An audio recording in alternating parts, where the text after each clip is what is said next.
আপুনি যদি এলপিইউপি টিচাৰ ভেকেঞ্চিত মানে এপ্লাই কৰিব বিচাৰে বা আগন্তুক দিনত এলপি বা টিইউপি টিচাৰ হ'ব বিচাৰে, গতিকে নতুন কোৱালিফিকেশ্যন আহি পৰিছে আৰু কি কোৱালিফিকেশ্যন লাগিব সেই সম্পৰ্কে আজি আপোনালোকক আলোচনা কৰিম। পোনপ্ৰথমে আপোনালোকে এটা কোৱালিফিকেশ্যনৰ ভিতৰত আপোনালোকে হাই ছেকেণ্ডেৰী পাছ হ'ব লাগিব, ঠিক আছে। লগতে আপোনালোকৰ DLED কৰা হ'ব লাগিব, আৰু আপোনালোকে টেট পাছ কৰা হ'লে আপোনালোকে ধুনীয়াকৈ এলপি টিচাৰৰ কাৰণে এলিজিবল হ'ব, ঠিক আছে বন্ধুসকল।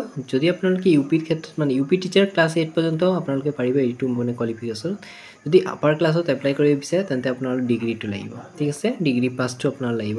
যদি আপোনালোকে এইখিনি কোৱালিফিকেশ্যন আছে তেন্তে এলপি আৰু ইউপি টিচাৰৰ কাৰণে আপোনালোকে এলিজিবল আছে, তাতে কোনো প্ৰব্লেম নাই। মানে টেটটো কোৱালিফাই হ'ব লাগিব, মানে টেটটো পাছ কৰা হ'লে আপোনালোকে ধুনীয়াকৈ গভৰ্ণমেণ্ট এলপিইউপি টিচাৰ হ'ব পাৰিব, ঠিক আছে। এইটো নতুন ৰুল মতে কৈছোঁ। আৰু বহুতে মানে কমেণ্ট কৰিছিলে তাতে এতিয়া নতুন ৰুল মতে টিচাৰ ভেকেঞ্চি কোৱালিফিকেশ্যন কি লাগিব চাই লওক।